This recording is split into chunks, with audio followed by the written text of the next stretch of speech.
Welcome to another episode of the Redeemed Man Podcast. I am Nate Dewberry, Director of the Redeemed, and this month we're talking a little bit about community service and how people can get involved in their local communities, serving and giving back. So many of us have been touched in different ways, and we want to provide the opportunity to hear about ministries here locally that are providing resources to our community, but then also places around the country and around the globe who are meeting needs, because so oftentimes people cannot hear until their needs are met.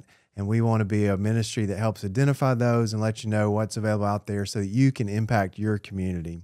Today I have with me Phil Shuler and Troy Gardner. Phil is Director of Development at SafeHouse Ministries. He's a family man and plays a key role at a local Chick-fil-A here in Columbus, Georgia. And Troy Gardner graduated from Tomorrow's Hope at their Safe House's substance abuse program. He's married, owns a small business. Guys, welcome to the show. Thank you. So glad to have you guys. Phil, first off, I would love to hear a little bit about Safe House and the ministry and what all Safe House offers here locally in our community, and a little bit of the history, because I want to know about the lives that have been touched. Yeah, so SafeHouse Ministries, it's a crazy thing because I've lived in Columbus for probably 30 years, and it wasn't until a couple of years ago that I really began to learn about SafeHouse Ministries, and that started just going to preach on Saturdays in the chapel. Come to find out, SafeHouse has been around since 2009. So started with Neil Richardson, who's the founder and executive director, and he was a chaplain in the Muskogee County Jail.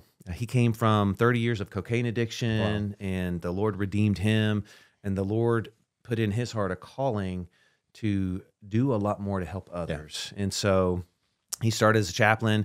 There was a day when he had someone who he thought, if there's anybody that's going to make it when they get out, this would be the guy. Yeah. Come to find out, within 24 hours, he had returned back to prison. So the Lord showed Neil through that there needed to be more help on the outside. Yeah.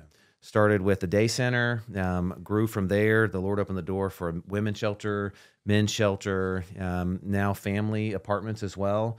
And Safe House offers transitional housing. Safe House offers any love, support, and help that is needed for people in our community who've been affected by addiction, homelessness, or incarceration. A state licensed substance abuse treatment program that is entirely free, and there's no wait list. No wait list is a big deal. It's huge. In the industry. You almost never hear that. I don't know of anywhere else in the Southeast where that is the case, and especially as well being state licensed and free, no cost. So substance abuse programs, shelters, job assistance. We partner with many other organizations to give individuals everything they need, beginning with they don't have any documents, help them get their birth certificate, Social Security card, help them get connected to work, help them get connected to a place to live, and just to launch back out, having been redeemed and restored to a new life and just a new purpose. Yeah. Well, you mentioned the uniqueness to the substance abuse program. What in general, though, sets Safe House apart from maybe some ministries here locally or in our state that really goes, hey, this is a unique program? So one of the things that is very unique about Safe House is the setup for the shelters. It's a transition style shelter. So if you remember much, a few years back, on 2nd Avenue, you might see men lining up to kind of be able to stay in an overnight shelter, and they'd have to kind of line up every night, which you'd have to get there by 2 in the afternoon, which makes it tough to get a job and to get some work. And so Neil wanted to create a more longer term type of a shelter. And so there's no specific time frame. Some people stay a few weeks. Some people stay up to a year, just to help them. The structure of Safe House is unique in just the way that we go about helping the clients that we have to get job training skills, to go through classes, some trade skills that are taught by other businesses, electrical, HVAC, different kind of things, giving them opportunities to get some of those skills, get some of that foundation, and then helping them get connected to work, helping them with just saving up money. And one of the other things as far as philosophy that's unique about Safe House is there is there is a Christian truth that is shared and given and encouraged, because we realize that the greatest need is a spiritual need. But there are no requirements. Right. So they don't have to go through any type of Bible study or any kind of, there's no requirements for them to be in our shelter, for them to get help. And there's a lot of grace, so there's second and third and sometimes just more chances given. And so there's that extension of, maybe even overextension of grace sometimes that you don't find. A lot of places, when you mess up, you're out, and that's it. Yeah. What about the capacity currently for the men's shelter, the women's shelter, and then the family units? What can you guys currently house? Yeah, so right now, across the board, we probably have about 200 people every night in one of our shelters. The women's shelter is 53 beds. Men's shelter is 104 beds. There are some apartments that families can use, about 20 beds for families. I think, about 5 apartments, so maybe more than, just depending on how many kids. And then there's 36 beds for mental challenged individuals who just are needing more of a kind of a longer structure to deal with some mental illness as well. So here in the Columbus area, Phoenix City area, for me or for others that may be listening that aren't sure on the numbers for our population of homeless or those that are probably in this need area, can you speak to kind of where the capacity could be or kind of what the need is here in our community? Because I know that's changing too. It is changing consistently.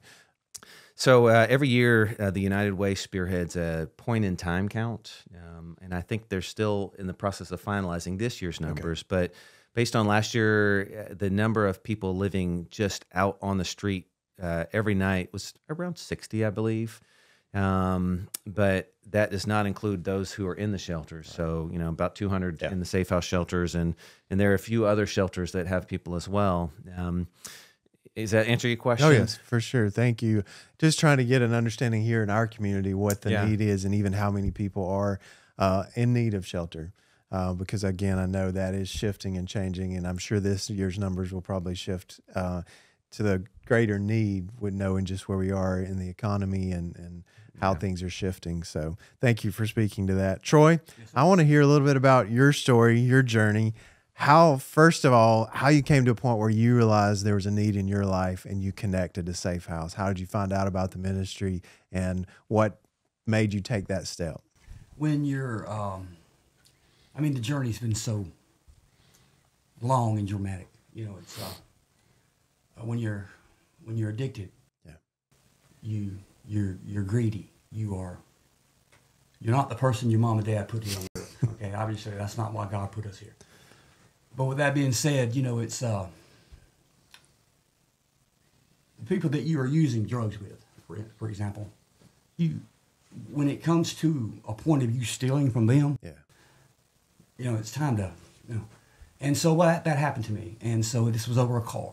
And would go out and scam money for drugs and cry a sad story to someone at Walmart parking lot at 2 o'clock in the morning or something like that. Anyway, long story. This guy's mom had just passed away, and she had a Toyota Camry, and he had access to the car. So he asked me to go out and take the car, and I've sent you to do this before. Can you go do this again? And so I went and took the car. And that particular night, the greed came in, and I just didn't return the car. And stayed in the car 3 days. Didn't ever shut the car off. Just getting high and going to this person and scamming, and during the day I would hit the neighborhoods with the grass cutting, and then at night I'd do the parking lots, the bars. Hey, I'm not from here, blah, blah, blah, And so anyway, he turned me in to the police. And so the charge was theft by taking motor vehicle. And, I have an extensive felony record because of my drug addiction. And nothing sexual, nothing violent. It all has something to do with stealing to support a drug habit over 29 years. And so the judge, looked at it, and he's like, I'm just gonna go with 5 years. So it's 5 served 2, suspended upon the completion of RSAT program. And keep in mind, I've been to these places before, obviously. So I've completed it one time, so here we go again, And so I stay in the county jail waiting. I think I was sentenced 7-8 months once I was in jail.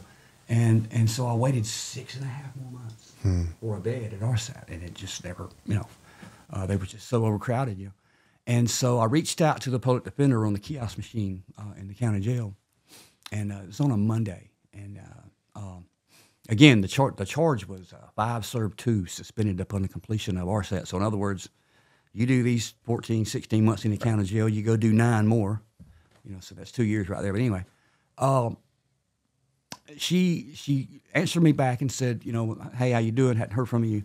And I texted her back, I'm still in the county jail waiting to transfer to RSAT.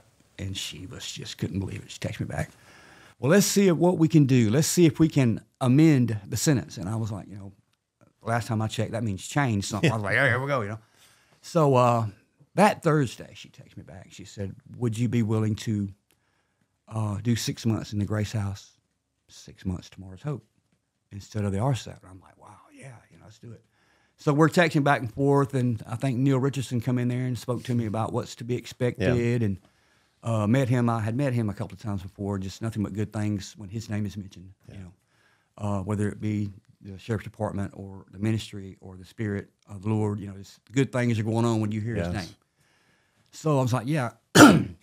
Well, that Friday morning, I got a text from her. She said, I need for you to electronically sign off on this paperwork.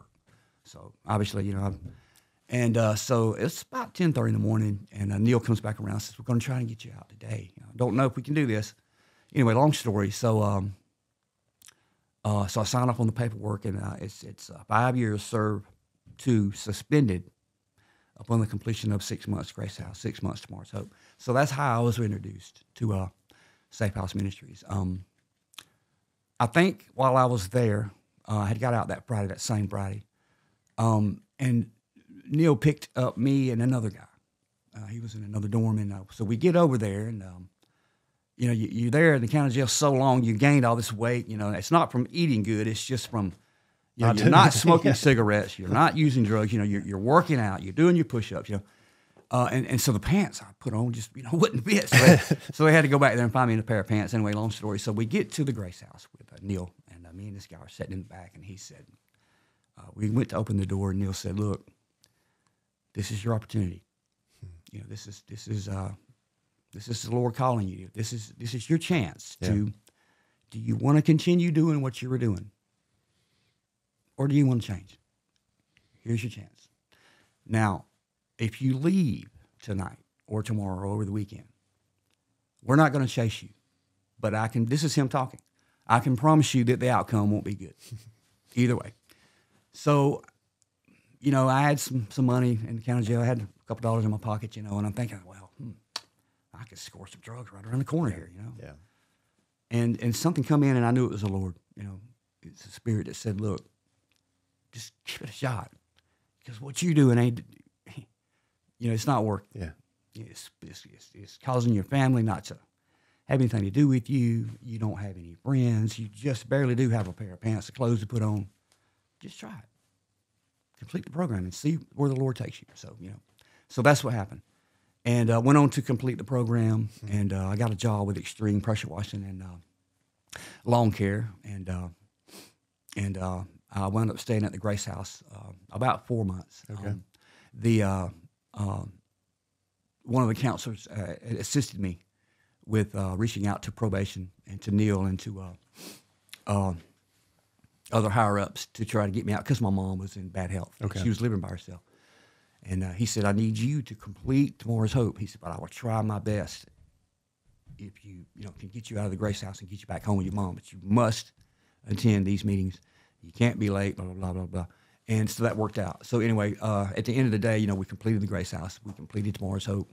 And, it has just been nothing but God's will and work since then. It's just been amazing at the things that he's done. When you come out in the morning time and you're baffled in your mind about which truck you're going to drive, it's just amazing the things he's done. Because make it clear here, I'm not doing this. Yeah. He is. He's doing this. And, we're just married to a wonderful wife. And here in the last week, we've got a blessing. The landlord, we've been there for almost 5 years, and he's just now agreed to let us have a pet, man. Awesome. So we've got a deposit. Congratulations. Down. Yeah. We got, it's really, it takes responsible adults to take care of an animal. It really does. Yeah. And so we put a deposit down on a Dachshund. My wife wants a Dachshund Dachshund. So, and he's 9 days old today. So we're going to wait till the end of June and go down to Osceola and get him. And so we're really excited about that. And it's just amazing. It's one of the many things that the Lord has done, working with us and her with Redeem and helping those ladies. So she works for a ministry here in Columbus as well. Take the City, and their ministry is called Redeemed. And talk a little bit about what Cindy does. Okay, so Cindy ministers to the sex trafficked, drug addicted, homeless women locally here. And I have an old saying that if you have 10 women and you sincerely help one, then you've done you've done something. Yeah. What she does.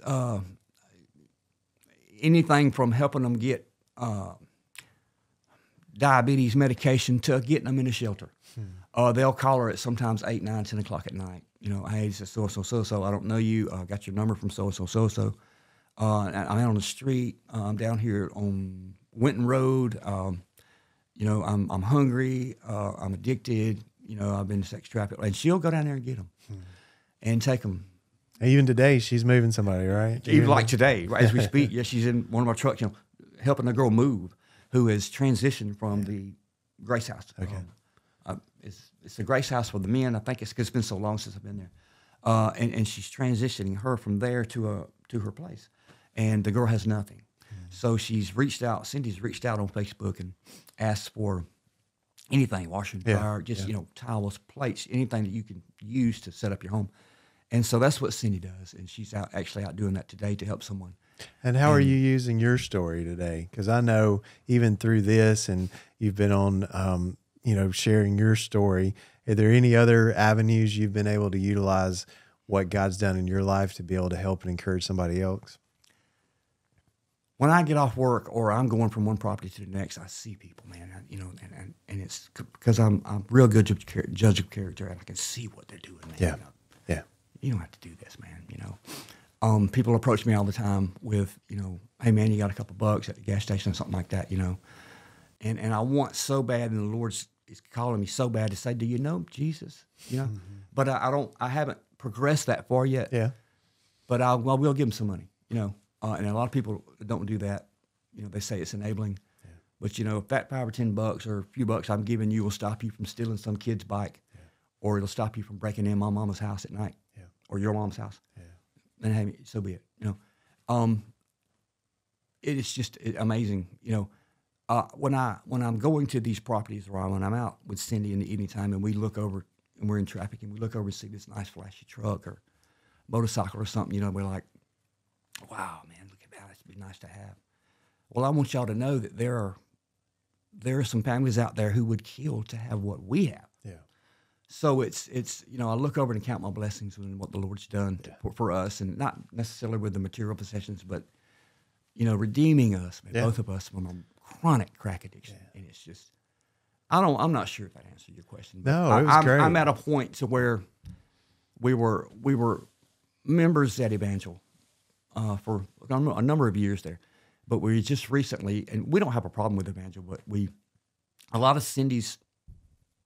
She calls them ladies, attend the Fort Church. Yes. So we were going to the Fort last couple of weeks, and I see, a lot of people there. It seems to be more humble atmosphere. You ain't got to, it's just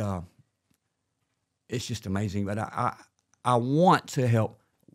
What I want to do is I want to step to Neil Richardson and say, look, I'm almost a 6-year graduate of Tomorrow's Hope. If anybody would like to come in here and make a difference in this place and teach one of these classes, it would be me. Yeah.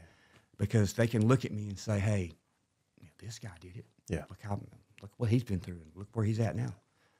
And it originated and it started, and the seed was planted at Tomorrow's Hope. Well, Troy, you're making a difference today even sharing your story today, because there are going to be people that listen to this and hear your story and are going to be impacted even today in what you're sharing. And if you're because that's the goal. Yeah. And if you're listening, and he was talking about Evangel, that's a local church here in the Fort Church here in Columbus. And we're so thankful for what you and Cindy are doing, and really believing that there's so much more ahead. Right. God has a journey. So much. Yeah. Yep. And a lot of times I think one of the things that I firmly believe his protection is sometimes not sharing too much until we go through a season of healing and restoration that God's prepared us for. Honestly, what the enemy's going to do to try to come steal, kill, and destroy when we begin to share our story more.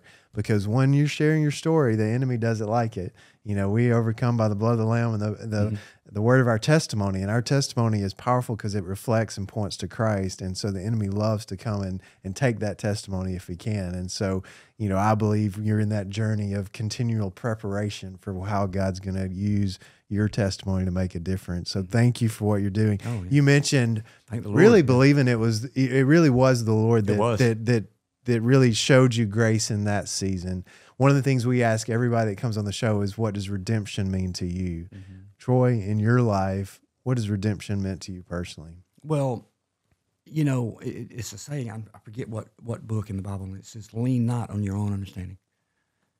You know, obviously, you know, Troy, your understanding of things is not, you know, it don't run parallel, you know, so, you know, it's just amazing where I was at and what I was doing.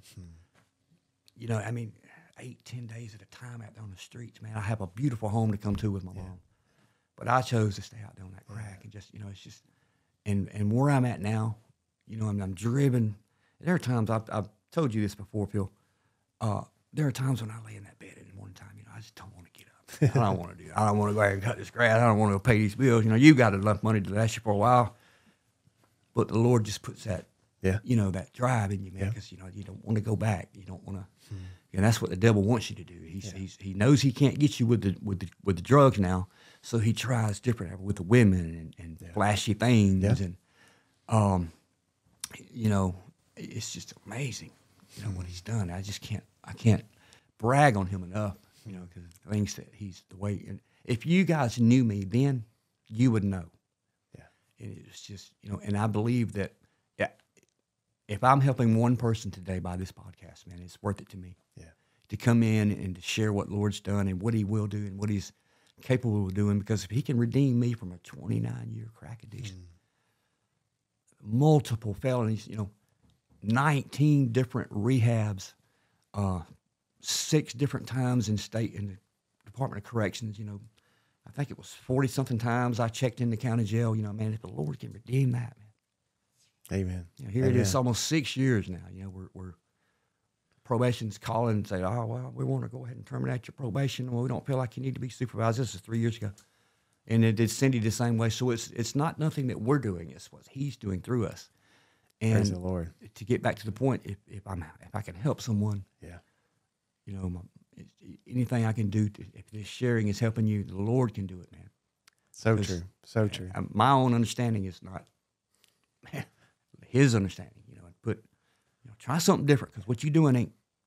Try the Lord. I love that. I love the, you know, Proverbs of don't lean on your own understanding, but trust in the Lord. You know, that what you've done is really trust God in the process, and you went through the process, and God has been faithful. So, Phil, I would love to hear what redemption means to you. We know there's a theological understanding to it, but there's that personal side to redemption. And so, what does redemption mean for you? So redemption for me, just in a personal way, the anchor of my life truly has been the Word of God. And what I feel redemption is when the Lord rescues a person, and he's done this in my life many times. There are different types of bondage. Yes. When the Lord rescues a person from darkness and from lies and deception. Yes. The enemy, and whether it's drug addiction, whether it's the bondage of pornography, whether it's whatever it is, it's we're in the bondage of some kind of lie. Yeah. And to me, redemption is when the Lord opens our eyes and he rescues us into the truth. And I've seen him do that in my life in so many different ways. And he continues to do that. He continues to teach me.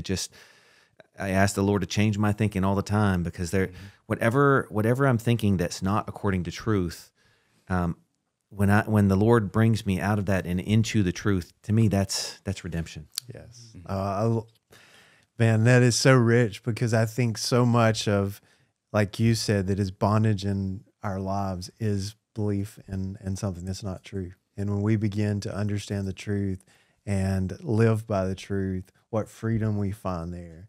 And it is so good to experience the redemption and the grace of God in our lives.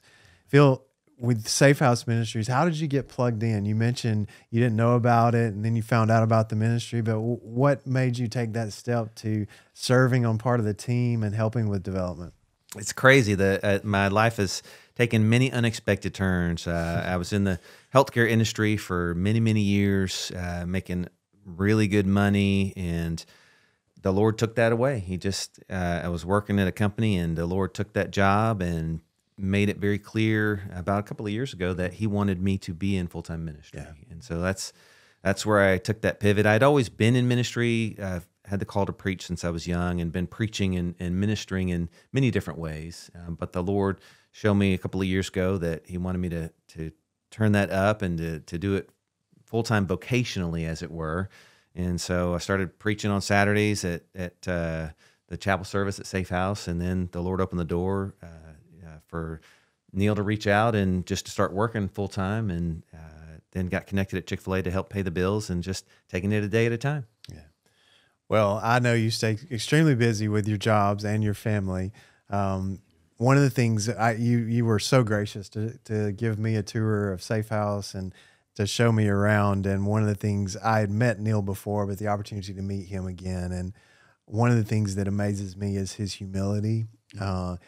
Working with him, what are some of the things that you've learned about his leadership and what he's doing in his heart for the ministry? Obviously, he's come from addiction, so I know that really plays into it. But talk a little bit about his leadership of SafeHouse. Yeah, Neil he's an amazing man of faith. His faith is stronger than probably what I've seen from most, if not all, other people. Just the Lord has put in his heart a love for others, grace, and just faith. You know, the example of just not having a wait list with Tomorrow's Hope. Neil, his faith is such that, you know, whatever we got to do, if we got to hire another counselor, we got to do. He just trusts the Lord to take care of the details on the back end, the money and the other things, and just he walks by faith. And he's a great example of that, and just his leadership, and he's constantly learning, just always as the Lord shows him new things, better ways of doing things, whatever it might be. He's always just kind of learning and growing and just leading by faith. So with you being over development, I know part of that is funding, but also, you know, connecting people to the ministry, informing them about SafeHouse. As people are listening to this here locally, how could they get involved in the ministry? How can they serve? Because I know some people will go, hey, I can give. Some people may go, hey, I can come volunteer. What are some ways that people can get involved with the ministry? So many different ways. Obviously, financial support is huge. There are just any kind of day-to-day activities that would be a huge help. Come and volunteer to help serve food, sitting at the desk to put sugar in coffee. You know, we go through about 500 cups of coffee a day at our day center. 500 cups of coffee. Yeah. But you have about 100 people come through for breakfast, 100 people come through for lunch every day, serving meals. So there's help in that, help even maybe bringing food, helping with cleaning, helping in the spiritual side, helping just getting to know people, just come and spend some time. And they can share, preach in chapel, right? Yeah, you know, there's devotionals in the shelters, there's chapel services at the day center. There's always an open opportunity to come and just minister one-on-one, get to know someone, to be a mentor, be an influence. So many different things. What's the best way to contact the ministry? Is it phone number, a website? So there's the website is www.safehouse-ministries.com. Okay. There's email info@safehouse-ministries.com. Phone 706-322-3773. or just walking into the building at 2101 Hamilton Road. That's our day center location. Well, if you're listening and you're not watching this on our YouTube channel, these links will be on our YouTube. So click over there. You can find the links to these. We want to make sure that people are able to connect with the ministry. We really appreciate what Safe House is doing here locally in our community. Troy, your life and the journey of redemption is so beautiful of what God has done. And going to do. Yes, amen. But let's go back. Because one of the things I've heard as you've shared your story before is kind of the initial step that you took. And I would love for you to share kind of how that addiction came into your life, because I think that is so crucial for people to understand that it takes one step, that it can begin a process down the wrong pathway. So talk a little bit about kind of where that began for you, that journey of 29 years of struggling, of going back and forth to the county jail. Where did that begin? As far back as I can remember, growing up, it was normal. My mom was remarried to a sergeant first class in the Army, and as far as me personally, it was basically a normal, what we'd say normal childhood. I have two older sisters who were actually married and gone by as far back as I can remember. But when I was 18, I was working for a local restaurant here up on Veterans Parkway there, and I had a guy who wanted to ride home, and he said, "I got something I want you to try." And, the marijuana and the alcohol were in the picture. They were in play, but it never was a problem until that cocaine and crack came into the play. And so that night I took him home, we went in there and I tried it for the first time. Just a long, drawn-out demonic story. The devil just had his claws in me, and I wound up stealing from that restaurant, as time went on. And somehow I drifted up until I was 26 before I caught my first felony. But that's where the corrections came in. It was just, goodness, I could just tell you some stories. But, where it stopped was I was incarcerated this last time on that theft charge on that car. And I called home. I think I shared this with Phil on my original podcast. And I called home and I asked Mom, it was a couple of days before Christmas, what she had planned for Christmas. Her and my two older sisters and all that. And she started crying. She said, "All I want for Christmas is for my son to get his life right." And when she said that, it still touches me today. I went up in the shower when we hung up, and I cried out to the Lord and asked Him to come in and take that from me, because I can't do it. I had already made plans of what I was going to do when I got out, and it's just amazing. He knew that I was tired, And when I got out, I called home and asked my mom for my clothes.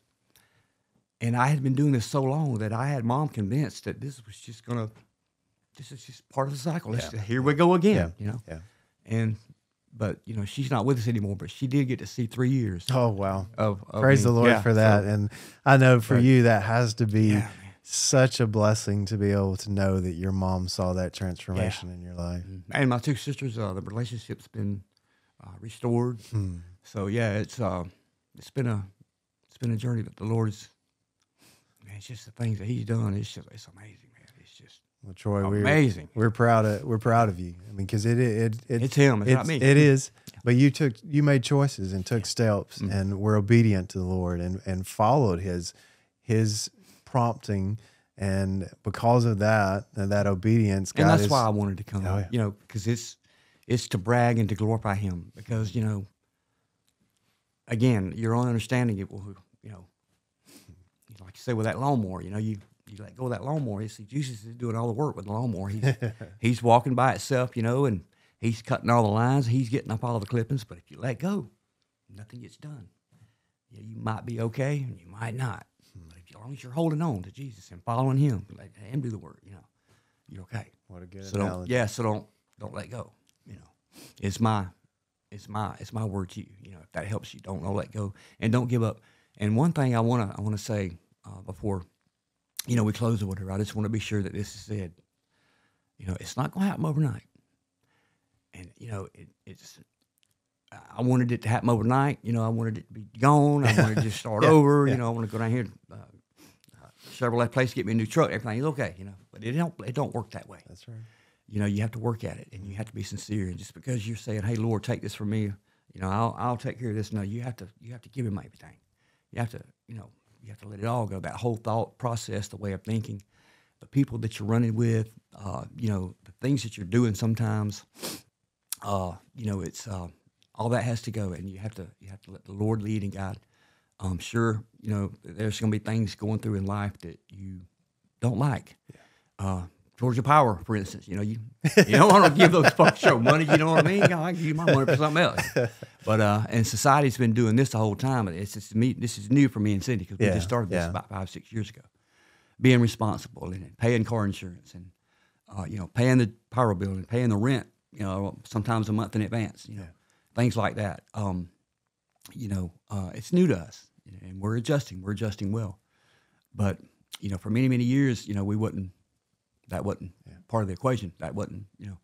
And so I just wanted to come in today and postpone my properties till later this afternoon because I want it to be known that it's the Lord doing this and putting you guys in my path. And, you know, the vehicle that we drove here with, you know, the Lord made all that happen.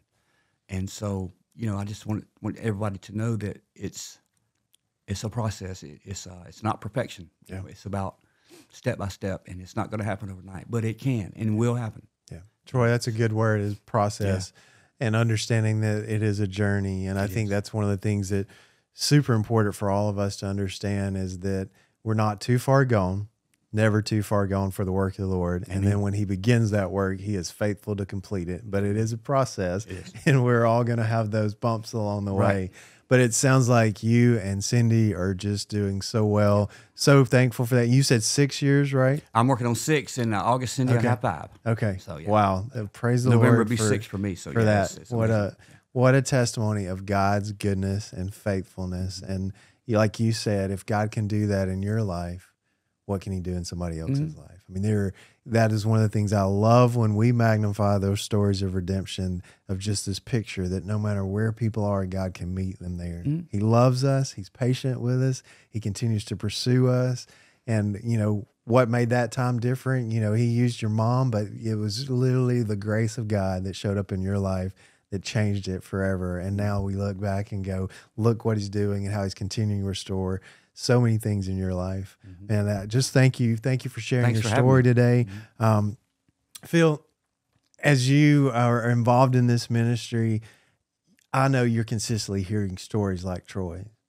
Can you talk a little bit about what that means for you to see those people take the steps, and then how you deal with those who maybe come in for a little while and decide it's not for them? Because I think for us as humans, sometimes it's so hard to have the mindset of Christ and have that patience. Yeah. It's humbling to me. The Lord has taught me so much. You know, a lot of people probably are, as I used to be, in a way of just being quick to judge sometimes. You know, you see a fellow on the side of the interstate ramp holding up a sign. You know, you first think, well, why don't he just go get a job? Looks like he's standing up fine. He's standing up for hours. I mean, that way. And so, but through what the Lord has been doing in my life, He is teaching me about grace. The cycle of redemption sometimes on the path out, you take a stumble and you circle back, and you might do that more than once. I think of people like Billy Wade who, you know, shared about getting the opportunity to be at the Grace House and a part of Tomorrow's Hope. And then the weekend he was there, he comes and gets arrested for some charges that were in Russell County and ends up spending 20 months. But through that time, Neil had told him, hey, when you get out, you got a bed and we can try it again. And so he came back, and I think of how Troy shared just the time that the Lord used to open his eyes. You know, I think of the story that Jesus offered of the prodigal son, and the ways that the Lord opens our eyes. Kim, another lady that shared, she said that moment for her, she had been in years of addiction. She was in the hospital, major surgery, something went wrong, got out, had to go back for another major surgery. She said she was lying in her bed, tubes coming out of her body. She said she found herself unplugging the tubes, wheeling herself to the bathroom so that she could go get high. And she said that for her was the wake up, was the light coming on. And she said, what am I doing? Yeah. I need to make a change. And I hear the things that many people have had to endure. And I don't know that I could have endured that. Like the things that, a lady shared that she remembers as a little girl, her mama would have men over at the house and she would run and hide under her bed because those men would do things to her. And then came into years of addiction and bondage, but the Lord redeemed her and brought her out. And just, it really is miraculous. Just the grace of the Lord, the power of the Lord, the redemption that can come no matter what. Yeah. Well, I love that you guys are magnifying those stories too with your podcast. And for those who are listening to this podcast, how can they tune in to hear what you're sharing and talk a little bit about what your podcast is all about? So for SafeHouse Ministries, the podcast is called Renew, Restore, Rejoice, a SafeHouse Ministries podcast, and it's available pretty much on any of the major platforms, Apple Podcasts, Spotify, others. And essentially every week we just share stories. I have folks come on that have been connected to SafeHouse Ministries, come through the programs, and they share their stories of going from darkness and bondage and finding redemption and achieving victory and just the things that the Lord has done. And it's really, really amazing and inspiring just to hear what the Lord is doing and how he is saving and redeeming so many people. Phil, thank you for what you're doing to magnify those stories of redemption and transformation. It's amazing to see what God is doing around the world. So many times we see our culture and go, man, it looks so dark and bleak, and yet God is moving in hearts and lives and doing so much around us. And if you are listening to this today and trying to decide, ways to plug in, like consider SafeHouse Ministries if you're local as a way to give back to your community. If you're somewhere else, do some research, look for opportunities to serve and to give back, because oftentimes we can get so busy and consumed with our lives that we miss the opportunity to serve. And when we begin to serve, it opens our eyes to see things from a different perspective, to understand what God is doing. And then you can even look at scripture where, Jesus talked about, when we're serving the least and we're caring for those in prison, we're doing that unto him. And we need to be the people that really magnify and lead in that area. Guys, we need to be leading the way. We need to be caring for others and meeting needs in our communities wherever we are. So, Troy, Phil, thanks for being on the show. It was such a pleasure. Thank you for having us. Thank you.